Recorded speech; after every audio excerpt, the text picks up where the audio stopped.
আসসালামু আলাইকুম গাইস, কি অবস্থা? তোমাদের আশা করি তোমরা সকলে ভালো আছো। ইটস মি ব্লগার ভাইসা, তোমাদের দোয়া এবং আল্লাহ তাআলা অসীমতে আমিও ভালো আছি।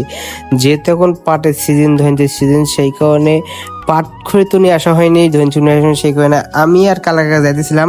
অ্যান্ড এখান থেকে আমি খুব সকাল সকাল উঠে যাই। অ্যাটলিস্ট আমি 11টা ছাড়া কোনোদিন ঘুম থেকে উঠি না। আর এখন ঘুম থেকে উঠি 6টার সময়। তোমরা চোখ দেখলে বুঝতে পারবা, ঠিক আছে? আর পিছের ওয়েদার দেখে মনে হচ্ছে এখন বাজে 11টা। না ভাই, সেদিন অনেক তাড়াতাড়ি সূর্য উঠে গেছিল। এন্ড আমি আর কালাকাকা আনতে গেছিলাম। কালাকাকা আমি যাইতে না যাইতে একটা বোঝা নিয়ে চলে যায় ধনচির। এন্ড এখান থেকে তো আমি যাইতেছিলাম। এন্ড গাইস, তোমরা যারা বলো না ভাই এইসব নিয়ে কেন ভিডিও বানাও, ভাই আমার ইচ্ছা আমি ভিডিও বানাই। তোমার কি? আমার যা মন চায় আমি তাই করবো। তোমার কি তাই বলো ভাই? হ্যাঁ, তো গাইস তার খানিক পর চলে আসি যেখান থেকে আমি দইঞ্চির বোঝানোবো সেখানে। মানে কি ভাই, আমি যেটাতে হাত দিচ্ছি ওইটাই ছিঁড়ে যাচ্ছে। তোমরা খালি দেখো, কিছু কইনি, খালি হাত দিছি সেটাই ছিঁড়ে যাচ্ছে ভাই। তারপরে তো একটা পাট দিয়ে ভালো করে বেঁধে নিয়ে যেতেছিলাম। তো গাইস এখানে অনেকক্ষণ কষ্ট করার পর একটা পাট দিয়ে বোঝা বাঁধতে পারি।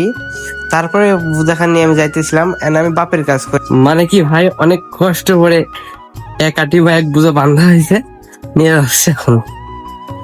মানে কি ভাই, এটা অনেক আগে ওখানে এনে রাখা হয়েছিল, ওখানে নিয়ে রাখা হয়েছিল না। তো তোমরা পুরো ভিডিও দেখবা কিন্তু, ঠিক আছে? তো গাই 2 থেকে 3 মিনিট হাঁটার পর চলে আসি যেখানে ধৈঞ্চি থুবো বা ধৈঞ্চির পালা হবে গ্রামের ভাষায়, সেইখানে। এন্ড এখানে শুধু ধৈঞ্চি যাবে না, প্রথমে যাবে ধৈঞ্চি, তারপরে যাবে হচ্ছে পাটখড়ি। এন্ড আমি গতকালকে 10টা আটি পাটখড়ি এনে থুইছি, মানে আরো পাটখড়ি আনতে হবে আজকেই। এন্ড তো গাইস তারপরে তো এদিকে এসে দেখি আব্বু দড়ি পাকায় থুইছে, দড়ি নিয়ে যেতেছিলাম। এইগুলো অনেক পাতলা ছিল, সেই কারণে আমি পরপর 2টা আটি একসাথে নিই। তো গাইস এখান থেকে তো খালি মাথায় নিতে নিতে মাথা অনেক ব্যথা হয়ে যায়, সেই কারণে আমি পাটেরই ছালা নিয়ে আসি বাসা থেকে। মানে কি ভাই, খালি মাথায় নিতে নিতে লাগছে, মানে ছালা নিচ্ছি।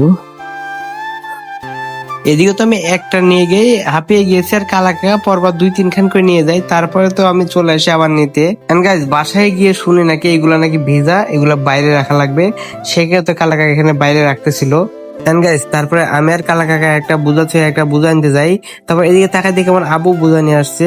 একটা বোঝা থুয়ে চলে আসে বাসার দিকে। মানে কি ভাই, ফোনের মাইকের ভিতরে বালু পড়ে বা নোংরা পড়তেছিল, ঠিক আছে? তারপর তো এখান থেকে আমি গিয়ে ঘরের ভিতর গিয়ে আমার ফোনটা থুয়ে আসি আমার গোপনীয় স্থানে। মানে কি ভাই, এলাকায় অনেক চোর শেষর আছে, মানে দিনে দুপুরে ঘরের মধ্যে থেকে ফোন চুরি হয়ে যায়, ঠিক আছে? এনে যে গরিবের রুম, তোমার এর আগের ব্লগে তো দেখছোই। তারপরে তো গাইস এদিক থেকে তো লাস্টে একটা খ্যাপ ছিল, সেখানে তো কালাকাটা নিয়ে চলে আসেন। আমি এখান থেকে আমার খ্যাপটা নিয়ে আসতে যাই। মানে কি ভাই, ধনতে অনেক কাঁচা, মানে কি ভাই শুকাই নাই, ধনচের কথা শুকাই নাই, সেই কারণে ধনতে পালা দেওয়া হবে না। এখন পাটখড় নিয়ে আসতে হবে। পাটখড়ি তো 90% শুকাই গেছে, আর 10% শুকাই নাই। এই যে 10% শুকাই নাই, বাকি 90% শুকাই গেছে।